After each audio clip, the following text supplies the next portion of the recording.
Hello student, welcome back to my YouTube channel AK technical Gyan. आज आप सबके लिए लाई हूँ अर्थशास्त्र का क्वेश्चन पेपर भाग 2 सेट सी। 40 नंबर के एमसीक्यूज़ हैं, एक नंबर के। सभी प्रश्न अनिवार्य हैं।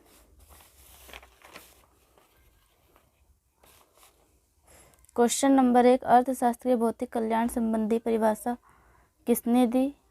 तो इसका right option A Adam Smith, option B Peterson, option C doctor Marshall, option D इनमें से कोई नहीं। तो इसका राइट आंसर होगा डॉक्टर मार्शल। क्वेश्चन नंबर 2, उपभोक्ता संतुलन की अवस्था में होता है जब वह प्राप्त करता है।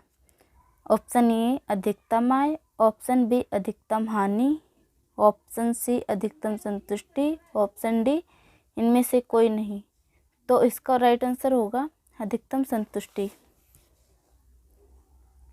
क्वेश्चन नंबर 3, मांग वक्र का ढलान होता है। ऑप्शन ए धनात्मक, ऑप्शन बी ऋणात्मक, ऑप्शन सी ओ अक्ष के समांतर, ऑप्शन डी ओ वाई अक्ष के समांतर।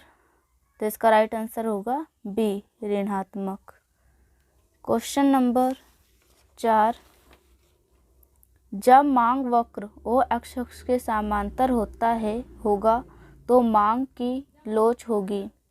ऑप्शन ए इकाई, ऑप्शन बी इकाई से अधिक, ऑप्शन सी शून्य, ऑप्शन डी अनंत। तो इसका राइट आंसर होगा ऑप्शन डी अनंत। क्वेश्चन नंबर 5, निम्नलिखित में से कौन सा कथन सही है? Option A TP equal to AP multiply L, option B AP equal to TP upon L, option C A और बी दोनों, ऑप्शन डी इनमें से कोई नहीं। तो इसका राइट आंसर होगा ए और बी दोनों। क्वेश्चन नंबर 6, जब उत्पादन का स्तर शून्य है तो कुल परिवर्तनशील लागत टीवीसी होगी। उत्पादन लागत, ऑप्शन ए कुल लागत, ऑप्शन बी शून्य, ऑप्शन सी कुल बंधी लागत, ऑप्शन डी इनमें से कोई नहीं। तो इसका राइट आंसर होगा बी शून्य। क्वेश्चन नंबर 7, पूर्ण प्रतियोगिता की अवस्था में फर्म होती है। ऑप्शन ए कीमत लेने वाली, ऑप्शन बी एक कीमत तय करने वाली, ऑप्शन सी ए और बी दोनों, ऑप्शन डी इनमें से कोई नहीं। तो इसका राइट आंसर होगा ए कीमत लेने वाली।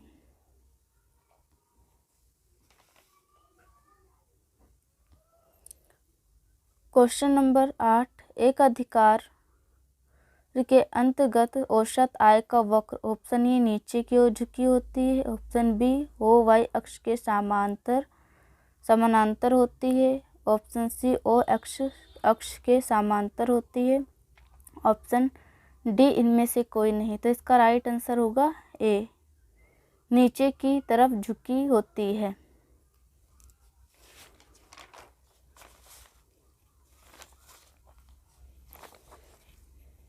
क्वेश्चन नंबर 9, निम्नलिखित में से कौन सा समष्टि चर है? ऑप्शन ए मांग की लोच, ऑप्शन बी एक वस्तु की कीमत, ऑप्शन सी उपभोक्ता संतुलन, ऑप्शन डी राष्ट्रीय आय। तो इसका राइट आंसर होगा ऑप्शन डी राष्ट्रीय आय। दोहरी गणना के फलस्वरूप राष्ट्रीय आय का ऑप्शन ए अत्यधिक अनुमान लग जाता है, ऑप्शन बी अल्प अनुमान लग जाता है, ऑप्शन सी सही अनुमान लग जाता है, ऑप्शन डी उपरोक्त सभी। तो इसका राइट आंसर होगा अत्यधिक अनुमान लग जाता है।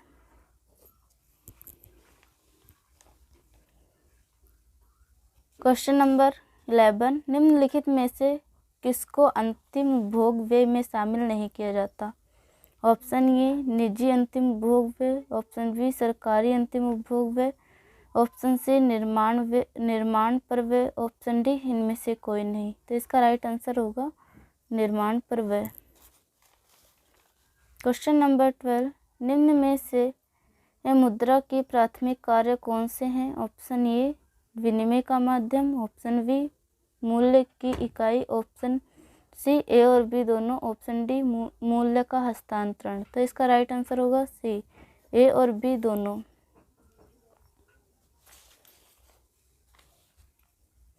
क्वेश्चन नंबर 13 भारतीय रिजर्व बैंक की स्थापना किस वर्ष हुई? ऑप्शन ए 1905 में, ऑप्शन बी 1920 में, ऑप्शन सी 1935 में, ऑप्शन डी 1951 में। तो इसका राइट आंसर होगा 1935 में।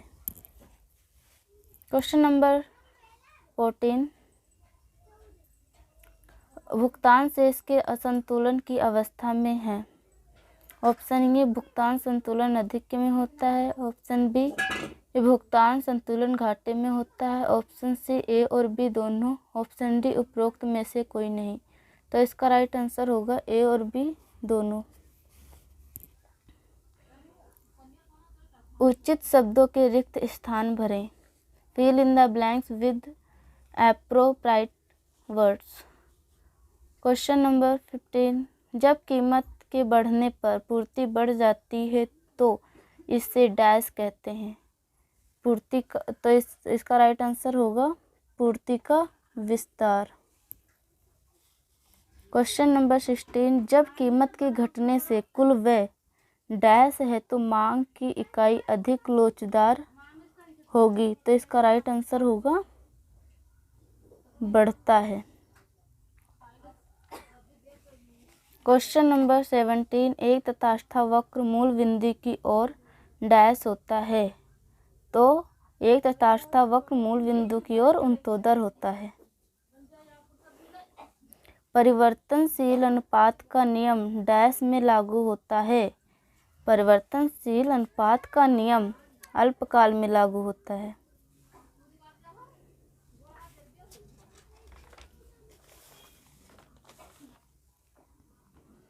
क्वेश्चन नंबर 19 भूमि बीमा प्रबंध आदि पर किए गए खर्च डैश को कहते हैं। भूमि बीमा प्रबंध आदि पर किए गए खर्च को अस्थिर लागत कहते हैं। क्वेश्चन नंबर 20 विश्व महामंदी का वर्ष था। विश्व महामंदी का वर्ष 1929 था। छात्रवृत्ति डैश आय है। छात्रवृत्ति हस्तांतरण आय है। मुद्रा में डैश को शामिल किया जाता है। मुद्रा में करेंसी और बैंक जमा को शामिल किया जाता है। क्वेश्चन नंबर 23 साख गुणक इक्वल टू मांग जमा बटे में नगद जमा। तो इसका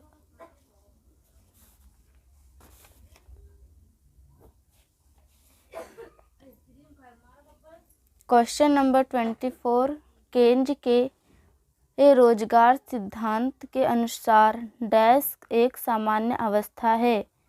तो केन्ज के रोजगार सिद्धांत के अनुसार अपूर्ण रोजगार संतुलन एक सामान्य अवस्था है। क्वेश्चन नंबर 25 कुल खर्च डैश कुल प्राप्तियां उधार के अतिरिक्त डैश है। तो इसका राइट आंसर होगा राजकोषीय घाटा। भुगतान शेष क्वेश्चन नंबर 26 भुगतान शेष के दो मूल खाते डैश हैं। भुगतान शेष के दो मूल खाते चालू खाता और पूंजी खाता है। तो इसका राइट आंसर होगा चालू खाता और पूंजी खाता। निम्नलिखित कथन तथा सही या गलत बताइए। क्वेश्चन नंबर 27 अर्थशास्त्र के मांग तथा आवश्यक शब्दों का प्रयोग एक दूसरे के स्थान पर किया जाता है? नहीं। तो इसका आंसर होगा फॉल्स।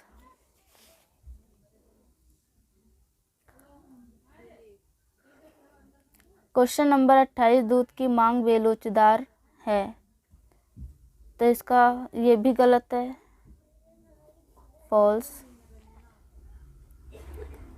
क्वेश्चन नंबर 29, आंतरिक बचतें तब प्राप्त होती हैं जब संपूर्ण उद्योग का विस्तार होता है, तो इसका ये भी गलत है, फॉल्स। क्वेश्चन नंबर 30, औसत लागत वक्र युग के आकार की होती है, ये सही है, औसत लागत वक्र युग के आकार की होती है, तो ट्रू। पूर्ण प्रतियोगिता में वस्तुएं समरूप होती हैं, ये भी सही है, ट्रू। एक अधिकारी प्रतियोगिता में फर्म के उद्योग की प्रविष्टि होने तथा उद्योग छोड़ने की स्वतंत्रता नहीं होती, ये गलत है, फॉल्स। क्वेश्चन नंबर 33, पूंजी पर ब्याज एक प्रवाह है, सही, ट्रू। क्वेश्चन नंबर 34, वृद्धावस्था पेंशन राष्ट्रीय आय में शामिल होती है, गलत, फॉल्स। क्वेश्चन नंबर 35, मुद्रा विनिमय के माध्यम के रूप में कार्य करती है, ट्रू, सही। क्वेश्चन नंबर 36, सीमांत बचत प्रवृत्ति और सीमांत उपभोग प्रवृत्ति का योग हमेशा डैश होता है, एक होता है, सही, ट्रू। मैं क्वेश्चन दोबारा पढ़ती हूँ। सीमांत बचत प्रवृत्ति और सीमांत उपभोग प्रवृत्ति का योग हमेशा एक होता है, तो इसका आंसर है सही। क्वेश्चन नंबर 37, सेवा कर एक अप्रत्यक्ष कर है, प्रत्यक्ष कर नहीं है, तो ये गलत है, फॉल्स, क्योंकि सेवा कर एक अप्रत्यक्ष कर है। क्वेश्चन नंबर 38, भुगतान शेष व्यापार शेष से विस्तृत धारणा है, तो ये सही है, ट्रू।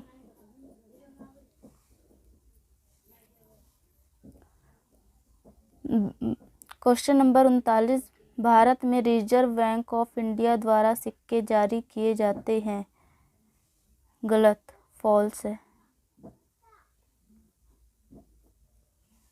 क्योंकि सिक्के भारत सरकार द्वारा जारी किए जाते हैं, रिजर्व बैंक इंडिया द्वारा नोट जारी किए जाते हैं 10, 50, 100 आदि के। क्वेश्चन नंबर 40, सकल घरेलू उत्पाद में पूंजी बाजार, पूंजी लाभ तथा छात्रवृत्ति शामिल होती है, ये क्वेश्चन दोबारा पढ़ते हो। सकल घरेलू उत्पाद में पूंजीगत लाभ तथा छात्रवृत्ति शामिल होती है, तो ये गलत है, फॉल्स। अगर वीडियो अच्छी लगे तो लाइक शेयर कमेंट ज़रूर करें।